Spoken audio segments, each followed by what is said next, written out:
जय हिंद। आज है 9 फरवरी और आज की इस वीडियो में हम 9 फरवरी से बनने वाले करंट अफेयर के सभी इंपॉर्टेंट क्वेश्चंस का डिस्कशन करेंगे। कल की क्लास में हमने कुछ महत्वपूर्ण प्रश्न देखे थे, जैसे कि अभी हाल ही में भारत ने अमेरिका के साथ समझौता किया है 31 प्रेडेटर ड्रोन खरीदने के लिए। लगभग $4 अरब की ये डील है। भारत ऊर्जा सप्ताह 2024 का आयोजन जो गोवा में किया गया है, इसका उद्घाटन प्राइम मिनिस्टर नरेंद्र मोदी ने किया है। देश का पहला तांबे यानी कि कॉपर से बना महात्मा गांधी जी को समर्पित बापू टावर बनाया गया है बिहार की राजधानी पटना में। कामाख्या मंदिर कॉरिडोर का शिलान्यास प्राइम मिनिस्टर नरेंद्र मोदी ने किया। असम में 3 दिवसीय वेरोल अजंता फेस्टिवल महाराष्ट्र में शुरू हुआ। आईआईटी मद्रास के द्वारा भारत का पहला स्वदेशी 155 mm का स्मार्ट गोला बारूद बनाने की घोषणा की गई है। नामीबिया के नए राष्ट्रपति नंगोलो मुंबा बने हैं। ऑस्ट्रेलिया के पूर्व जो बल्लेबाज थे माइकल क्लिंगर, इन्हें गुजरात जायंट्स ये महिला क्रिकेट टीम के मुख्य कोच नियुक्त किए गए हैं। अगले सवाल की तरफ चलें, जो हमने डिस्कस किया था। ब्रॉड गार्जियनशिप इंडेक्स 2024 में मुकेश अंबानी को वैश्विक स्तर पर दूसरा स्थान मिला है। पहले स्थान पर चाइना के कोई सीईओ है, उन्होंने आपको बताया। तो चलिए शुरू करते हैं। आज का हमारा पहला सवाल है, हाल ही में केंद्र सरकार ने किस पड़ोसी देश के साथ मुफ्त आवाजाही व्यवस्था को समाप्त करने का फैसला किया या इस पर विचार कर रही है? तो भारत अपने पड़ोसी म्यांमार के साथ इस व्यवस्था को खत्म करने जा रही है। अब इसके बारे में पहले भी मैंने आपको बताया था, मुफ्त आवाजाही व्यवस्था यानी कि फ्री मूवमेंट रेजीम ये है क्या? तो ये दोनों देशों के बीच में एक पारस्परिक रूप से सहमत व्यवस्था है, जो दोनों तरफ सीमा पर रहने वाली जो जनजातियां हैं ये बिना वीजा के एक दूसरे के देश में यानी कि भारत वाले म्यांमार में और म्यांमार वाले भारत में बिना वीजा के 16 किलोमीटर तक की यात्रा कर सकते हैं। इसे 2018 में प्राइम मिनिस्टर नरेंद्र मोदी जी की जब सरकार थी, ऑब्वियसली 18 में थी, तो एक्ट ईस्ट पॉलिसी के हिस्से में इसे लागू किया गया था, उस समय जब भारत और म्यांमार के बीच राजनयिक संबंध बढ़ रहे थे। अब ये क्या है एक्ट ईस्ट पॉलिसी? ये क्या आप पहली बार सुन रहे हैं? देखिए, मैं इसके बारे में थोड़ी डिटेल में आप लोगों को बता देती हूँ। 1991-92 के समय जब पीवी नरसिम्हा राव की सरकार थी, उस समय आई थी look east policy. Look east policy यानी कि पूर्व की ओर देखो। पूर्व की ओर देखो मतलब पूर्वी जो देश है भारत के, उस तरफ देखो, उन पर विचार करो। लेकिन जब प्राइम मिनिस्टर नरेंद्र मोदी की सरकार आई, तब इनका कहना था कि भाई केवल देखना नहीं है ईस्ट के देशों की तरफ, उनके साथ संबंध भी अच्छे बनाने हैं, उनके साथ एक्ट करना है, उनके साथ काम करना है। तब ये लेकर के आई थी एक्ट ईस्ट पॉलिसी, है ना। तो इसी के तहत म्यांमार के साथ संबंध अच्छे हो रहे थे। लेकिन आपको मालूम है अभी बीते 2-3 सालों में क्या हुआ है? यहाँ की जो नेता थी आंग सांग सूकी, इन्हें गिरफ्तार किया गया, जेल में बंद है और यहाँ पर सेना का शासन है। ठीक है, तो म्यांमार के साथ यदि हम देखें तो भारत क्या और भी कंट्रीज के जो संबंध है उतने अच्छे चल नहीं रहे हैं और ट्रेड भी काफी ज्यादा प्रभावित हुआ है। तो इस देश के साथ मुफ्त आवाजाही व्यवस्था खत्म करने पर विचार कर रही भारत।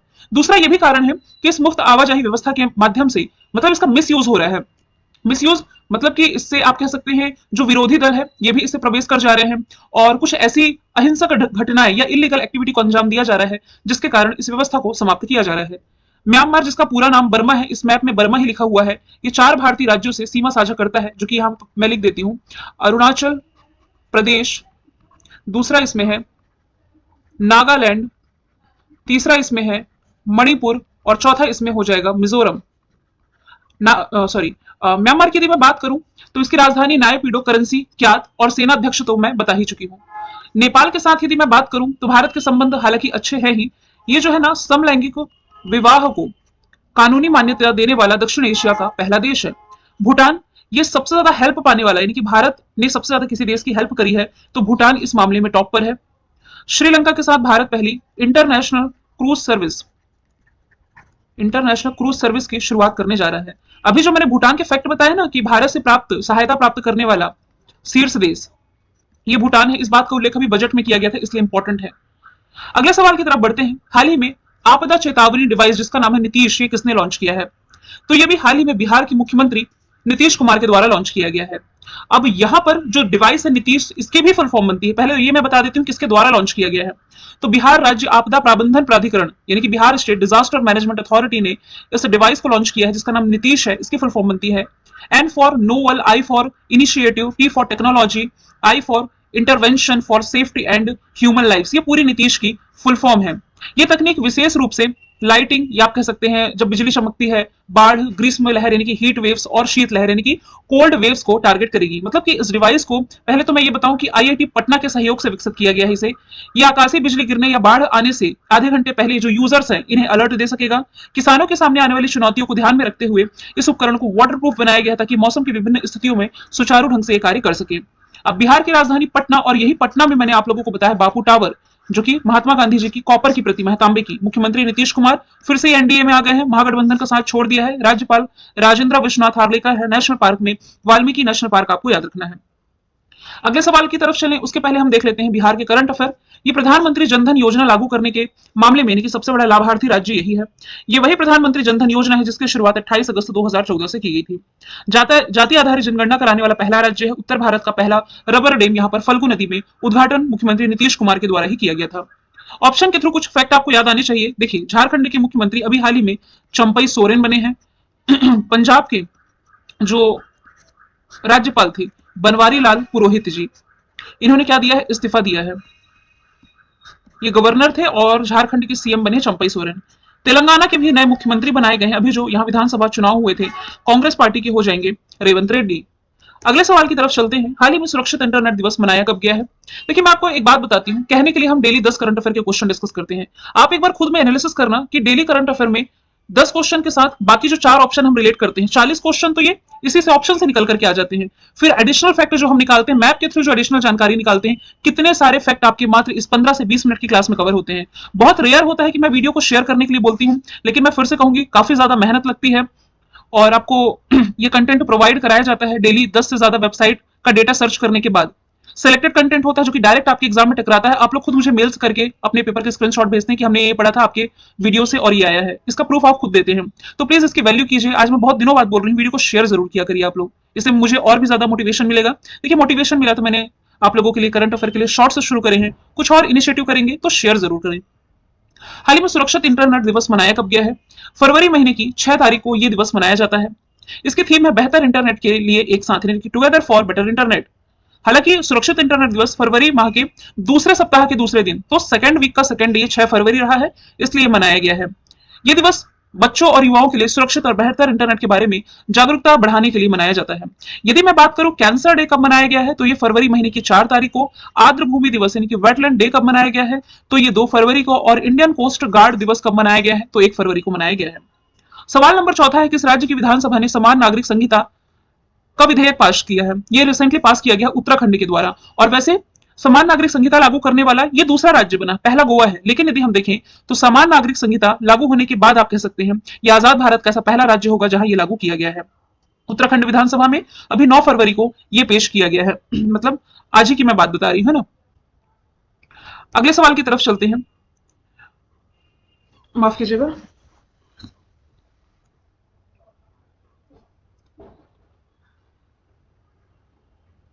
इस विधेयक को अभी हाल ही में उत्तराखंड की विधानसभा में यहाँ के मुख्यमंत्री पुष्कर धामी के द्वारा पेश किया गया है।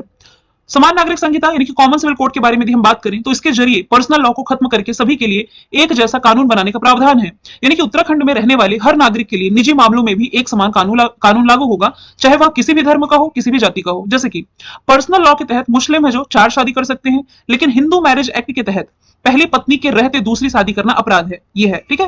तो एक ही कानून बनाया जाएगा जिससे दोनों धर्म के लोगों को मानना पड़ेगा एक समान। हालांकि उत्तराखंड सरकार ने इस नए कानून के ड्राफ्ट में आदिवासियों को इससे अलग रखा है। फिलहाल तो उत्तराखंड जिसकी राजधानी देहरादून, ग्रीष्मकालीन राजधानी गैरसैंण, मुख्यमंत्री पुष्कर धामी, राज्यपाल गुरमीत सिंह है। नेशनल पार्क में Jim Corbett national park, Nanda Devi और राजा जी नेशनल पार्क आप रिलेट कर सकते हैं। ये वही जिम कॉर्बेट नेशनल पार्क है जहां से भारत में पहली बार प्रोजेक्ट टाइगर की शुरुआत की गई थी 1973 में। आप ये भी रिलेट कर सकते हैं, अभी जो 38वें नेशनल गेम्स होने हैं 2024 के 38वें राष्ट्रीय खेल, ये उत्तराखंड ही होस्ट करने जा रहा है। जबकि उत्तर प्रदेश ने खेलो इंडिया यूनिवर्सिटी गेम्स 2023 की मेजबानी की थी, जिसमें कि पंजाब यूनिवर्सिटी चंडीगढ़ टॉप पर रहा था। अभी बिहार का फैक्ट क्या हमने देखा, बापू टावर बनाया गया पटना में, कॉपर की प्रतिमा है, मतलब कॉपर का ये है, महात्मा गांधी जी को समर्पित। मध्य प्रदेश से आप क्या रिलेट कर सकते हैं? मध्य प्रदेश का जो खंडवा है, खंडवा नर्मदा नदी पर यहाँ दुनिया का पहला फ्लोटिंग सोलर प्लांट, दुनिया का सबसे बड़ा कह सकते हैं, पहला तो नहीं, फ्लोटिंग सोलर प्लांट बनने जा रहा है।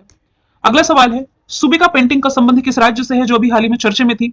तो इसका संबंध है पूर्वोत्तर भारत के राज्य मणिपुर से। ये इसलिए चर्चे में है क्योंकि अभी खत्म यानी कि विलुप्त होने के कगार में है। इसका कारण है कला के बारे में अवेयरनेस की कमी आना। सुबिका पेंटिंग जो कि मणिपुर में मेइती समुदाय से संबंधित है, और मेइती समुदाय अभी 2023 में तो काफी ज्यादा चर्चे में थी। ये ऑलरेडी मैंने न्यूज आपको कई बार कवर करी है। मणिपुर जिसकी राजधानी इम्फाल, मुख्यमंत्री एन बीरेन सिंह, राज्यपाल अनुसुईया उइके। नेशनल पार्क में किबिल लामजाओ नेशनल पार्क जो कि दुनिया का एकमात्र तैरता हुआ नेशनल पार्क है। लोकटक लेक आप यहीं से रिलेट कर सकते हैं। आप यहां से एक एथलीट का नाम रिलेट करें तो ये हो जाएंगी मीराबाई चानू। ये किससे रिलेटेड है? भारत तोलन यानी कि वेट लिफ्टिंग से रिलेटेड है। इसके बाद मैरी कॉम का भी नाम आप रिलेट कर सकते हैं। आपने सुना होगा ये संन्यास ले रही नहीं, उनके बातों को मीडिया ने तोड़ मरोड़ कर पेश किया था, ये संन्यास नहीं ले रही हैं। आप एक पेंटिंग रिलेट कर सकते हैं, मधुबनी पेंटिंग, जिसका संबंध हो जाएगा बिहार से। बिहार का डिस्कशन आज हो ही गया 2-4 बार। मध्य प्रदेश से रिलेट करेंगे तो गोंड पेंटिंग रिलेट कर सकते हैं, क्योंकि इसे जीआई टैग मिला है 2023 में, इसलिए इंपॉर्टेंट बन जाता है। उत्तर प्रदेश से अभी आप क्या रिलेट कर सकते हैं, हालांकि हॉट टॉपिक में अयोध्या का राम मंदिर चर्चे में था, यहां से ये मैं बता देती हूँ। उत्तर प्रदेश का पहला सोलर सिटी बनने जा रहा है अयोध्या। भारत का पहला सोलर सिटी पूछा जाता तो वो मध्य प्रदेश का सांची था। अगला प्रश्न है, हाल ही में किस वर्ष को भारतीय नौसेना द्वारा नौसेना असैन्य वर्ष घोषित किया गया है? तो यही जो साल है 2024 का, ये इंडियन नेवी मतलब खुद के लिए नहीं, नौसेना असैन्य सेना का वर्ष नहीं है, ये वर्ष है नागरिकों का। मतलब आप कह सकते हैं नौसेना नागरिकों का वर्ष घोषित किया गया है 2024 को। नौसेना जो कि अपना स्थापना दिवस 4 दिसंबर को मनाती है, हेडक्वार्टर दिल्ली में। आर हरिकुमार वर्तमान में इसके प्रमुख हो जाएंगे। क्वेश्चन नंबर 7वां है, गुयाना के वर्तमान में प्रधानमंत्री कौन है जो फरवरी 2024 में भारत का दौरा करने जा रहे हैं? तो मार्क फिलिप्स। ये अभी 6 से 11 फरवरी, इन 6 दिनों के लिए भारत के दौरे पर है। इस यात्रा को दोनों देशों के बीच में द्विपक्षीय संबंधों को मजबूत करने की दिशा में एक महत्वपूर्ण कदम के रूप में देखा जा रहा है। आप देख पा रहे हैं साउथ अमेरिकी कंट्री है गुयाना, जिसकी कैपिटल जॉर्ज टाउन, करेंसी गिनी बिसाऊ। यहाँ के प्रेसिडेंट हो जाएंगे मोहम्मद इरफान अली। कुछ याद आया? मैंने आपको बताया था प्रवासी भारतीय सम्मेलन की मेजबानी लास्ट ईयर भारत ने की थी। इंदौर शहर जो कि मध्य प्रदेश का है, ये मेजबान रहा था। तो इसी में जो मोहम्मद इरफान अली थे, ये मुख्य अतिथि के रूप में शामिल हुए थे। ठीक है। करंट अफेयर में मैंने ये भी बताया कि साउथ अमेरिकी कंट्री गुयाना के साथ भारत ने तेल का आयात भी शुरू कर लिया है। अब यहां यदि आप देखेंगे गुयाना से सीमा साझा करता हुआ यहाँ सबसे बड़ा देश ब्राजील है। ब्राजील ना, ये साउथ अमेरिका की सभी कंट्री से बॉर्डर शेयर करता है, मात्र 2 को छोड़कर। यहाँ यदि आप देखें इक्वाडोर, और यहाँ यदि आप देखें चिली, यहाँ पर मैं मेंशन भी कर देती हूँ, चिली और इक्वाडोर, इन 2 कंट्री को छोड़कर बाकी सभी से सीमा साझा करता है ब्राजील। यही अमेज़न के जंगल है जिसे धरती का फेफड़ा भी कहा जाता है। इमैनुअल मैक्रोन अभी हाल ही में भारत के दौरे पर आए थे। ये फ्रांस के राष्ट्रपति हैं। रिपब्लिक डे परेड में मुख्य अतिथि के रूप में, मतलब रिपब्लिक डे जो रहा 2024 में, इसमें ये मुख्य अतिथि थे। ऋषि सुनक ये है यूके के प्राइम मिनिस्टर, कंजर्वेटिव पार्टी के हैं, भारतीय मूल के। Dennis Francis United Nations General Assembly के 78वें सत्र की अध्यक्षता ये कर रहे हैं। ये भी अभी जनवरी में 4 दिन के भारत दौरे पर रहे थे। अगला सवाल है, हाल ही में मास ड्रग एडमिनिस्ट्रेशन अभियान की शुरुआत किसने की है? इसकी शुरुआत अभी हाल ही में उत्तर प्रदेश में की गई है। 5 से 15 फरवरी तक उत्तर प्रदेश के 17 जिलों में फाइलेरिया बीमारी को खत्म करने के लिए एक तरह का अभियान है। फाइलेरिया जिसे आप कहते हैं हाथी पांव, एक पांव क्या होता है, हाथी के जैसा फूल जाता है, मोटा फैल जाता है, उसे हम कहते हैं फाइलेरिया।